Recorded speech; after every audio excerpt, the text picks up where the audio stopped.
Here's how this one government grant unintentionally crippled Australia's construction industry.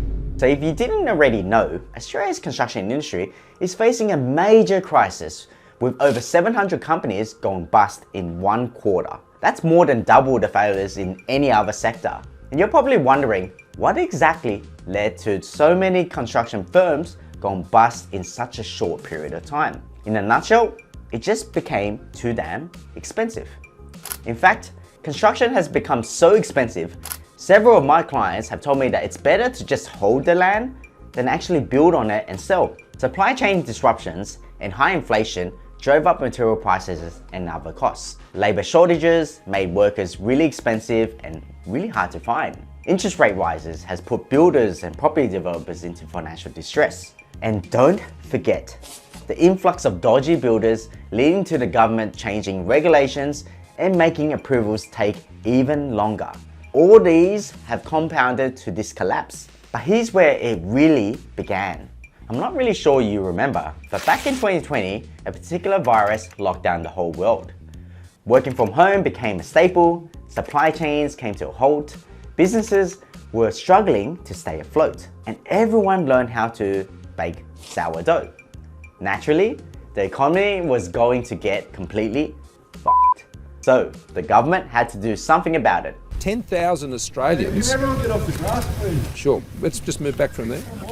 So the government released these government grants, such as the home builder, the job keeper, to keep the construction industry alive during the pandemic. They have also paired this with lighter temporary insolvency laws that allowed struggling companies to stay in business when they shouldn't have been, which then created a ticking time bomb.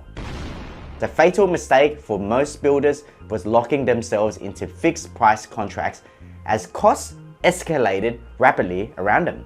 With no ability to adjust rates, projects that seemed profitable quickly became money pits, forcing many to cut their losses and walk away from their jobs. So what does this mean for the future of residential construction and housing supply in Australia? And are there lessons other industries need to learn from this disaster? Stick around to find out. There's one factor that initially seemed to give the construction industry a lifeline, but ultimately triggered an industry-wide meltdown. The controversial source was actually the federal government Home Builder program. Intended as a well-meaning stimulus effort during the pandemic, Home Builder offered a generous grant of up to $25,000 to encourage new home constructions and renovations in Australia. The goal was to create demand that would keep the residential construction industry churning through the economic downturn due to the pandemic. This was also paired with the JobKeeper grant, which were wage subsidies paid to businesses to keep the business and jobs afloat. And at first, it worked really well. Perhaps, maybe too well. Builders suddenly had an overwhelming volume of new projects approved by homeowners keen to cash in on these government incentives.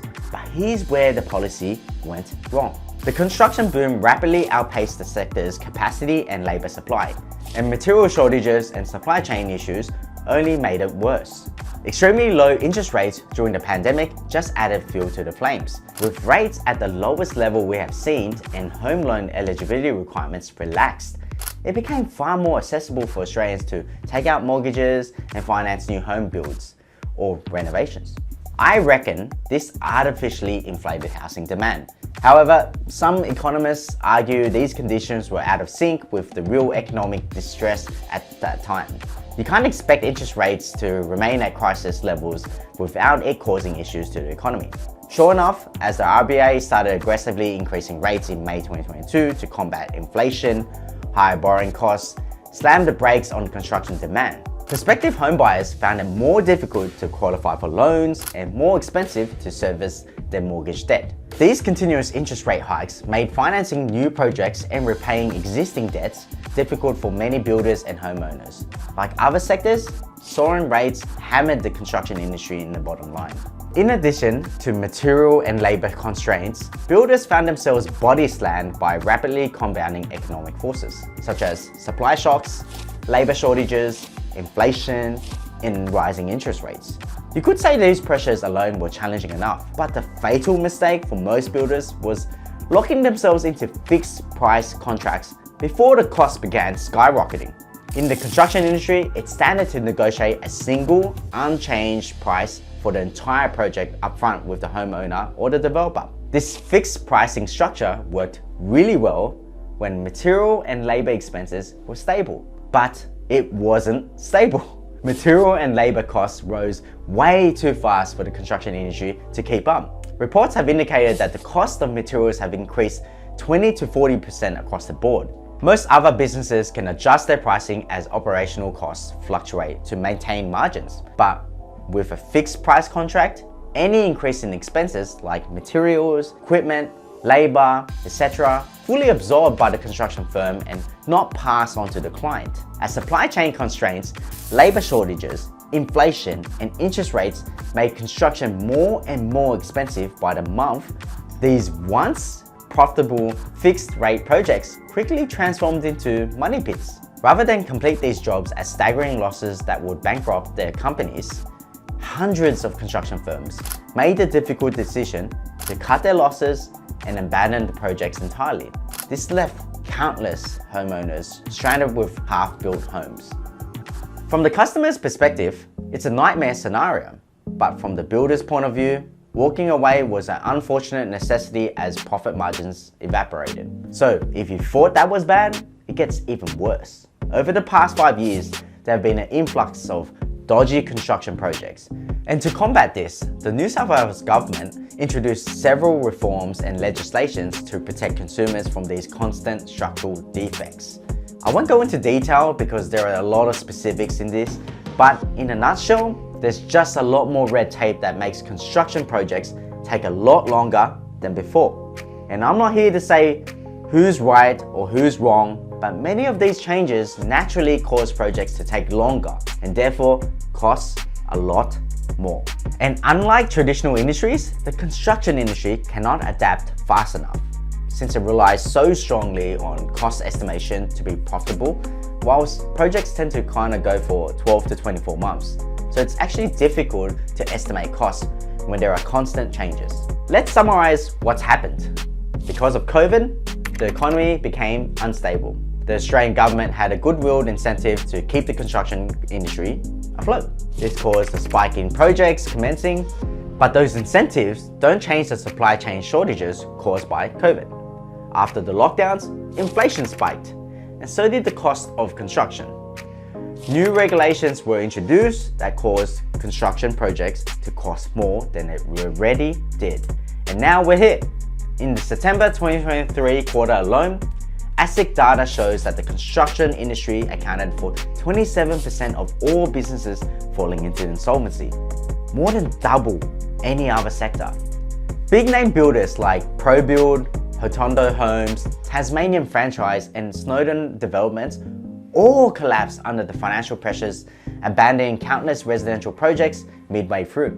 And so, this has created a major gap in the pipeline for new housing stock to help solve Australia's existing housing shortage.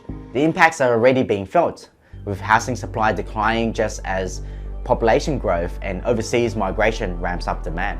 Rent prices have skyrocketed by over 20% year over year in some major cities, and aspiring first-time home buyers are getting priced out of the market as a lack of new inventory drives up prices even further.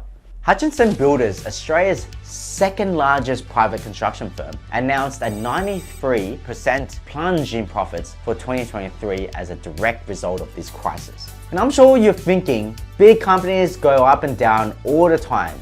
It's all over the news. But this company's revenue went to $3.1 billion and only made a profit of $1.3 million. Isn't that weird? So what I'm saying, if giants like Hutchinson are struggling, how messed up do you think it is for the rest of the industry? And as an accountant of over 14 years, I can tell you that there were quite a few financial issues and poor practices that the construction firms either overlooked or downplayed in their overly aggressive pursuit of growth. Firstly, a lack of adequate cash reserve left many builders stretched far too thin once projects started burning through cash. Construction companies like ProBuild and Snowden Developments held small cash buffers equal to only a few weeks worth of operating expenses. With a little buffer, they have no ability to absorb the impacts of rising costs and those fixed price contracts. Even a brief period of operating in the red was enough to sink those companies that are already struggling. Additionally, the accounting practices at construction firms failed to properly stress test their financial models for worst case scenarios like escalating material costs, labor shortages, and interest rate hikes. But who can really blame them? Overly optimistic forecasting based on historically low expenses left their pricing completely detached from new economic realities, and lack of contingency planning left them unprepared when circumstances changed. From underestimating risks to prioritizing growth, these poor accounting practices and financial management missteps spelled disaster for the construction industry. And to be fair, no one could have predicted the combination of factors that led to the collapse of the whole construction industry. But there are still lessons other industries need to learn from this. The first is cash management. Too many construction firms operate with little to no cash buffers, leaving them zero wiggle room when the projects started losing money. All companies need to prioritize building up their cash reserves to create flexibility during leaner times. Those fixed price contracts haunted builders when expenses skyrocketed. Other industries should build allowable price fluctuations into their agreements based on the factors like inflation. Locking yourself into rigid long-term pricing is risky. It's also critical to thoroughly plan for worst-case scenarios and not just make optimistic projections. Many construction companies relied on forecasts that didn't account for simultaneous supply shocks, labor shortages, and interest rate hikes. Proper contingency planning and risk mitigation strategies are essential. And finally, growth and expansion should match with your current business capacity.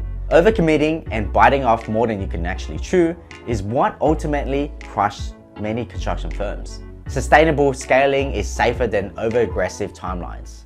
Ironically, with population growth, housing shortages, and huge increases in rent and cost of living, sooner or later, we're gonna have to build more homes.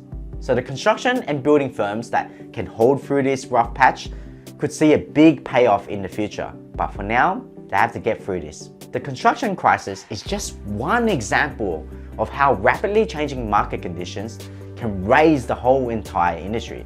This could include things like AI, which I've already made a video on, so you should check it out. But what do you think? Is there anything they really could have done? Leave your questions and thoughts in the comments below. Otherwise, I'll see you guys next time.